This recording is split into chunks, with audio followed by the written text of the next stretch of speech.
오늘의 주요 뉴스입니다. 익산 신동과 신영동 일대 농경지가 벼가 말라 죽으면서 노랗게 변하고 있습니다. 피해 농민들은 익산시가 집중호우 때 제설용 염화칼슘과 소금을 야적장에 방치해 피해를 키웠다며 울분을 토하고 있습니다. 새만금 남북도로가 전면 개통됐습니다. 앞서 개통한 동서도로와 함께 새만금 내부교통망의 중심축 역할을 하게 돼 내부 개발에 속도가 붙을 전망입니다. 군산의 참홍어 허용 어획량이 전국에서 가장 많이 책정됐습니다. 군산이 참홍어 주산지로 인정을 받은 것으로 앞으로 브랜드화와 함께 가치 향상이 기대됩니다.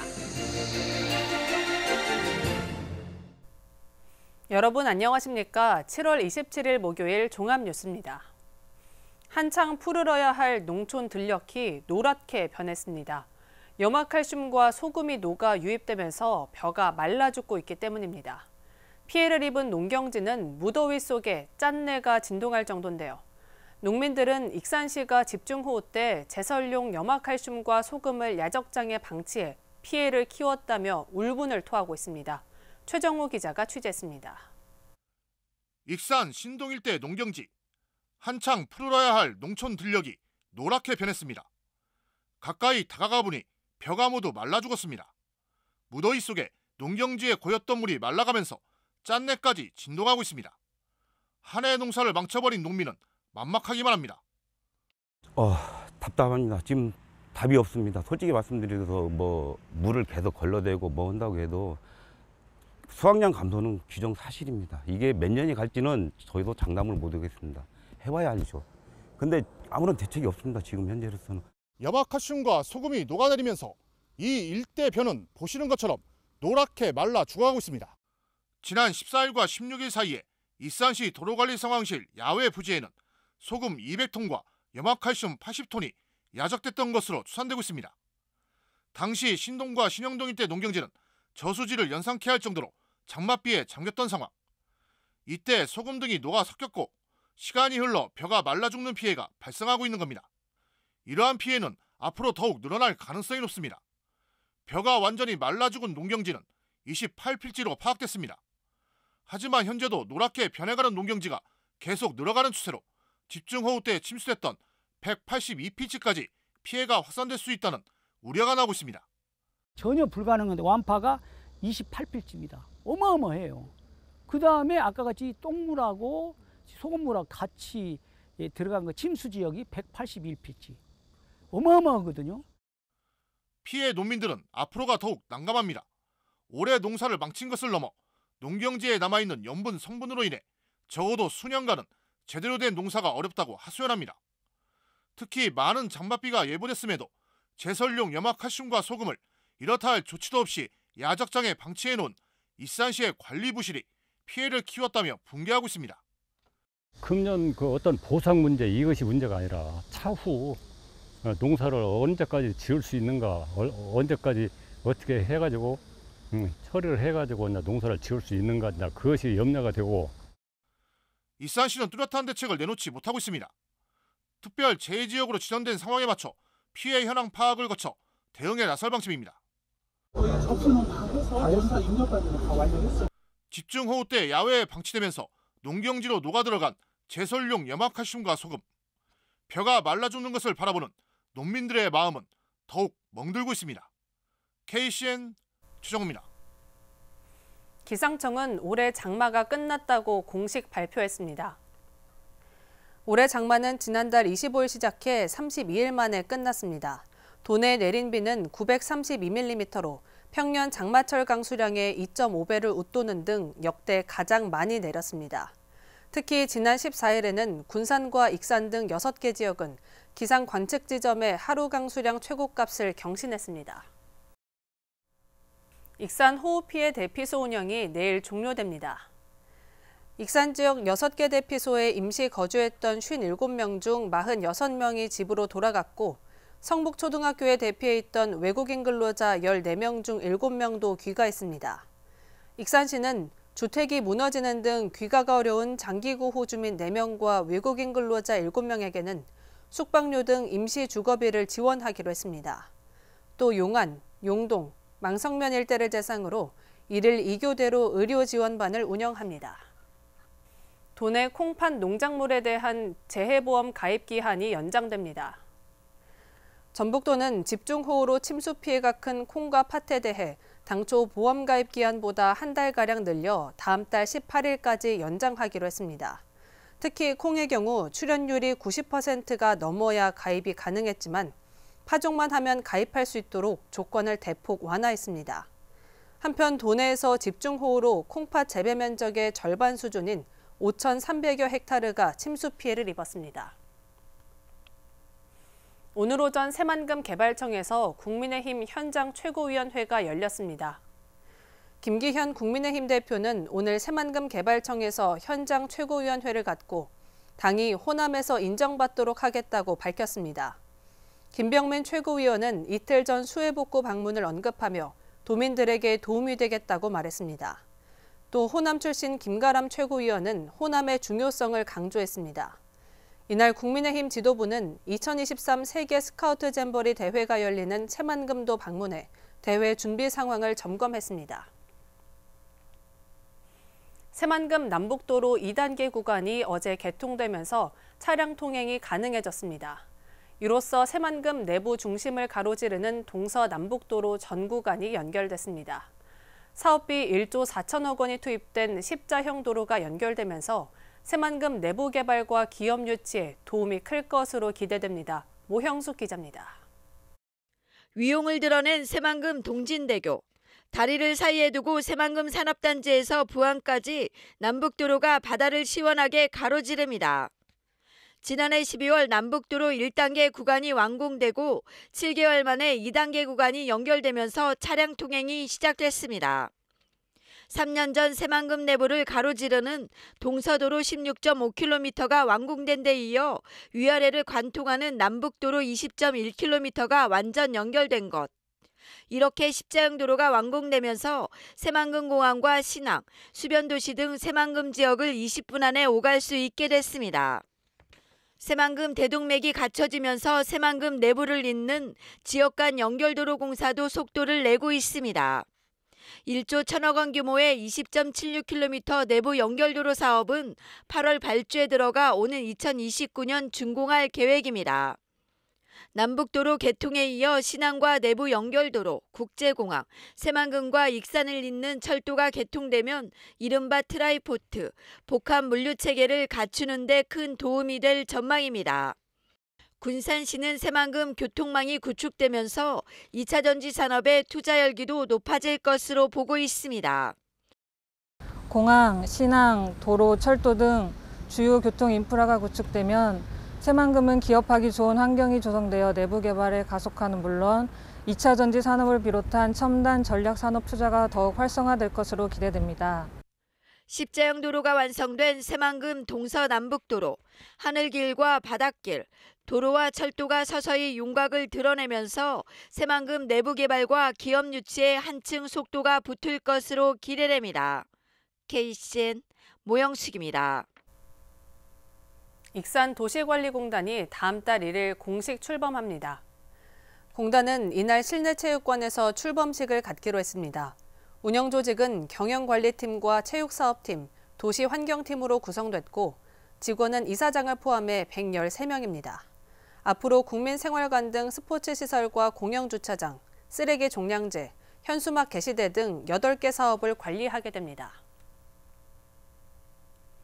수도권에서 조류 인플루엔자에 걸린 고양이 2마리가 확인돼 도내 동물보호시설에 대한 일제검사가 진행됩니다. 전라북도는 지난 25일 수도권의 한 고양이 보호소에서 고병원성 AI에 감염된 고양이 2마리가 최종 확인됐다고 밝혔습니다. 이에 따라 다음 달 8일까지 도내 동물보호시설 24곳에 대해 일제검사를 실시합니다. 호흡기 증상이 있는 고양이와 개 등이 발견되면 정밀검사를 진행할 예정입니다. 최근 도내에서 중증 열성 혈소판 감소 증후군 환자가 늘고 있습니다. 전북보건환경연구원은 최근 일주일 사이 도내에서 진드기 매개 감염병인 중증 열성 혈소판 감소증 환자 3명이 잇따라 발생했다고 밝혔습니다. 환자 가운데 1명은 발열과 설사 등의 증상을 보인 뒤 호전됐고 나머지 2명은 역학조사를 진행하고 있습니다. 올 들어 도내에서 발생한 중증 열성 혈소판 감소증 환자는 모두 5명입니다. 전북도가 보관하고 있는 테러 의심 국제 우편물이 50건이 넘는 것으로 나타났습니다. 전북도에 따르면 지난 21일부터 나흘 동안 색출된 의심 우편물은 모두 52건이고 5인 신고는 62건에 이르렀습니다. 도는 의심될 경우 경찰과 소방에 신고하면 경찰 특공대와 35사단 병력이 폭발물 탐지를 실시하는 등 신속하게 대응하기로 했습니다. 북한에 경유를 몰래 수출하려고 한 국내 유류업체 대표가 구속됐습니다. 전주지검 군산지청은 남북교류협력법 위반, 범죄수익 은닉 규제법 위반 등의 혐의로 A씨를 구속했습니다. A씨는 경유 대금의 일부인 선금 25억 원을 받고서 중국에 경유를 수출하는 것처럼 서류를 조작하고 해상에서 유류를 넘기려고 했습니다. 검찰은 A씨의 정황을 포착하고 A씨를 구속했습니다. 전국에서 군산의 참홍어 허용 어획량이 가장 많이 책정됐습니다. 정부가 군산을 참홍어 주산지로 사실상 인정한 셈입니다. 앞으로 군산 홍어의 브랜드화와 함께 가치 향상이 기대됩니다. 조아가 기자입니다. 군산시 수협 위판장. 참홍어가 가득하고 홍어 경매에 위판장이 바쁩니다. 해양수산부는 군산의 홍어 허용 어획량을 1,351톤으로 결정했습니다. 군산의 홍어 어획량은 2019년 224톤, 2020년 637톤, 2021년 1,417톤으로 전남 신안의 위판장을 제쳤고 지난해도 1,108톤으로 3년 사이 어획량이 4배 이상 늘었습니다. 이처럼 군산의 홍어 어획량이 크게 늘면서 허용량도 덩달아 가장 많이 책정돼 전국 최대 수산지로 인정받은 겁니다. 지역별 배정 물량을 보면 군산이 전국의 36.8%인 1,351톤으로 가장 많고 흑산도가 포함된 전남이 731톤, 충남 729톤, 인천 251톤 등입니다. 흑산도 홍어의 유명세에 밀려 군산 홍어는 같은 해역에서 잡은 홍어임에도 불구하고 길을 펴지 못했는데요. 준하구로 잡아 올리는 군산 홍어는 신선도가 높고 고기의 상처도 적습니다. 저희가 잡는 홍어는 사른 상태에서 다 올라오기 때문에 선도도 좋고 저희들은 이틀에 한 번씩 운반선이 나가서 그것을 운반선에 실어서 이렇게 갖고 와서 경매를 하기 때문에 특히 홍어 어획량 제한으로 공급이 줄어들면서 자연스럽게 가격 상승 효과가 나타날 것으로 기대되고 있습니다. 이번 TAC로 어획량은 조금 줄었지만 자원 관리로 군산 참홍어의 가치가 높아져서 어업인 소득 증대로 이어질 것으로 기대하고 있습니다. 앞으로 군산 홍어는 최대 주산지로 인정받는 만큼 브랜드 가치 향상에 주력하게 됩니다. 군산을 찾아오는 관광객들한테 홍어에 대해서 알릴 필요가 있다고 생각이 듭니다. 알리기 위해서는 다양한 상품이 개발이 돼야 하고 간단한 밀키트 등 상품이 개발돼야 하고 전국에서 가장 많은 홍어 어획량이 책정된 군산. 최대 주산지로서의 입지가 커지고 있습니다. KCN 조아갑니다. 군산시가 세계 스카우트 잼버리와 관련해 지역의 관광 명소를 체험하는 투어 프로그램을 운영합니다. 이번 프로그램은 잼버리 참가자들의 영예 활동을 위해 마련된 것으로 8월 10일까지 3,200명 정도가 시간여행 마을과 공설시장을 방문할 것으로 예상됩니다. 관광 체험 코스는 2가지로 근대 역사 투어 코스는 근대 역사박물관을 중심으로 옛 군산세관과 진포 해양테마공원 등으로 구성됐습니다. 또 구시장길 코스는 공설시장 관람과 함께 도시숲공원에서 우리나라 전통놀이를 체험할 수 있도록 구성됐습니다. 군산시와 한국철도공사 전북본부가 군산관광 활성화에 협력합니다. 이를 위해 양 기관은 오늘 군산시청에서 업무 협약을 맺었습니다. 앞으로 생활형 관광열차 상품 홍보와 철도 연계 관광상품 개발 협력, 군산 시티투어 연계 상품 개발 등에 힘을 모으게 됩니다. 군산시는 정부 공모에 선정돼 체류형 관광상품인 백투더 모던을 마련했습니다. 익산시가 서류 없이 민원 처리가 가능해졌습니다. 이는 불필요한 구비 서류 감축을 위한 6개 조례 개정안이 익산시의회 임시회를 통과해 시행됐기 때문입니다. 이제는 민원 사무를 처리할 때 민원인에게 필요한 서류를 해당 담당자가 행정 전산망으로 처리할 수 있어 구비 서류를 제출하지 않아도 됩니다. 한편 익산시는 전국에서 유일하게 행안부의 미래 행정정보 공동이용 기반 구축사업 시범기관으로 선정됐습니다. 소비 심리가 회복되고 있는 것으로 나타났습니다. 한국은행 전북본부가 발표한 이달 소비자 동향조사를 보면 소비자 심리지수는 95.1로 전달보다 0.2포인트 상승했습니다. 지난 2월부터 5달째 상승세를 이어갔습니다. 주요 지수인 가계 수입 전망과 현재 경기 판단, 향후 경기 전망 등이 모두 올랐습니다. 올해 상반기 전북에서 산업재해로 숨진 노동자 수가 집계됐습니다. 고용노동부에 따르면 올해 1월에서 6월까지 14건의 산업재해로 노동자 15명이 숨졌습니다. 이는 지난해 같은 기간 8명에 비해 약 2배 많은 수치입니다. 재해 유형별로는 추락 6명이 가장 많았고 끼임 3명, 화상 맞음 각 2명, 폭발 충돌 각 1명입니다. 지역별로는 군산 6명, 익산 3명, 완주 2명, 나머지는 전주, 고창 등의 지역에서 발생했습니다. 올 봄까지 주춤했던 코로나19 환자가 무더위가 찾아오면서 한 달 사이 급격하게 늘었습니다. 전북도에 따르면 지난달 중순 하루 평균 확진자는 400명대에 머물렀지만 지난주에는 하루 평균 1,100여 명으로 늘었습니다. 감염병 확산세를 가늠하는 지표인 감염 재생산 지수도 이 기간 1.13까지 올랐습니다.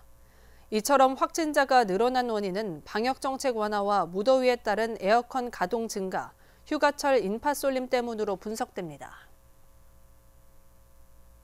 계속해서 전북권 뉴스입니다. 전북 교원단체 연합이 교권 보호를 위한 도교육청 차원의 대책 마련을 촉구했습니다. 도내 교원노조 등 6개 단체와 전주교대 총학생회는 27일 도교육청에서 기자회견을 열고 아동복지법, 아동학대처벌법, 학교폭력 예방법을 개정해야 한다고 주장했습니다.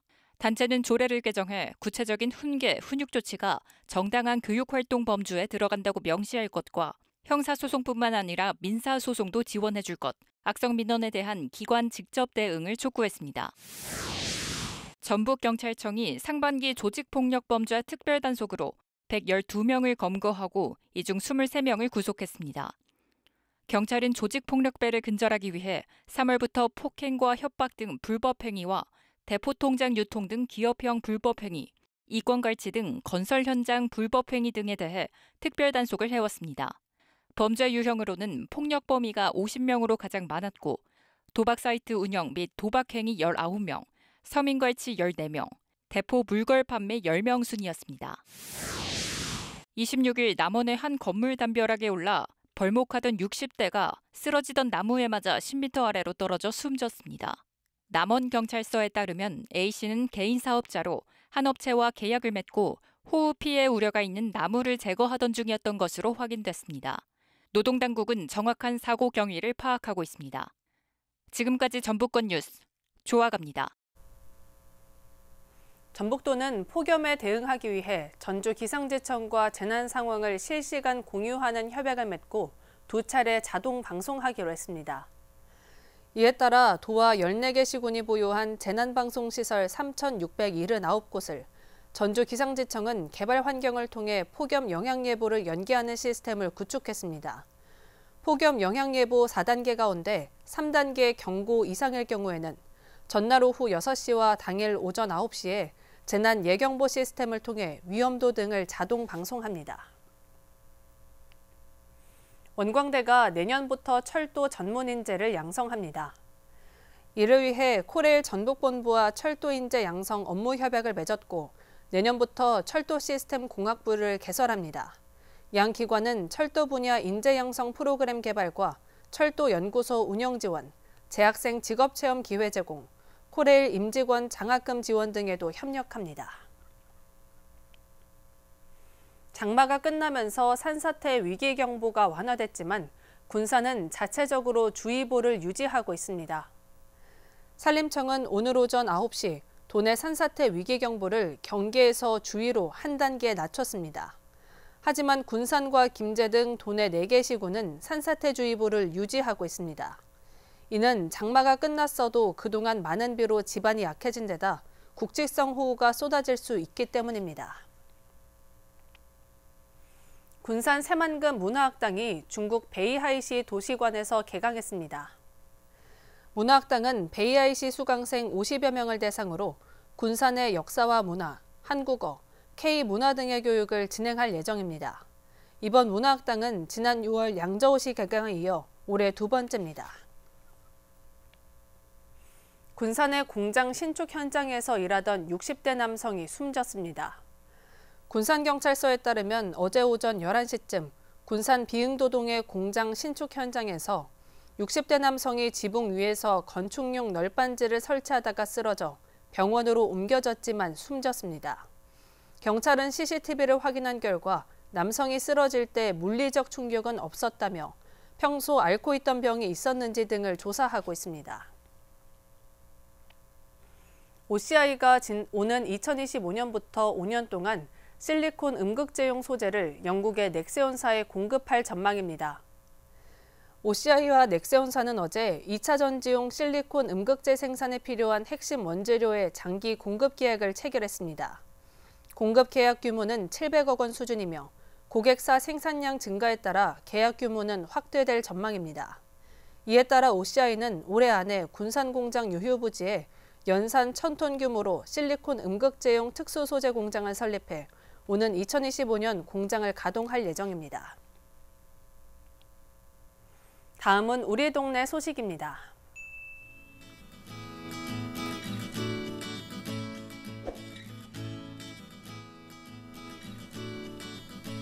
익산시의 도내에서 최초로 발달장애인 24시간 돌봄센터가 문을 열었습니다. 25일 문을 연 전라북도 발달장애인 긴급 돌봄센터는 발달장애인 보호자의 입원, 경조사 등으로 긴급 상황이 발생하는 경우 발달장애인에게 일상생활 돌봄과 식사 및 야간 돌봄을 24시간 지원합니다.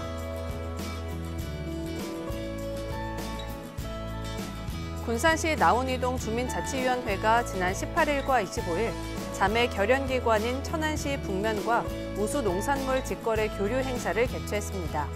18일에는 천안시 북면 우수농산물인 단호박과 옥수수를, 25일에는 군산시 농산물 흰찰쌀보리를 판매했습니다. 익산시 이통장연합회에서 수해극복 성금 100만 원을 용동면에 전달했습니다. 최근 장맛비로 인한 피해를 입은 농민들에게 따뜻한 마음이 전달됐습니다.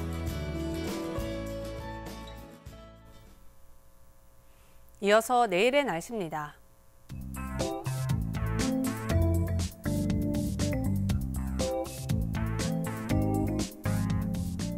내일 전북은 흐리고 소나기가 내리겠습니다.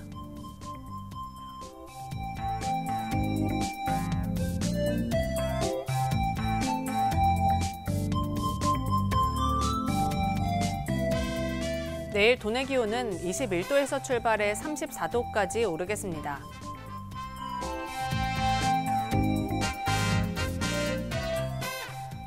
군산은 흐린 가운데 32도까지 오르겠습니다.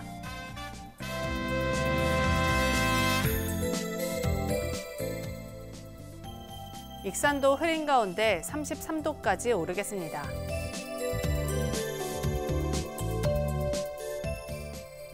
바다의 물결은 서해남부 모든 해상에서 잔잔하겠습니다. 날씨였습니다. 이상으로 KCN 종합뉴스를 마칩니다. 정확한 보도로 늘 함께하겠습니다. 시청해주신 여러분 고맙습니다.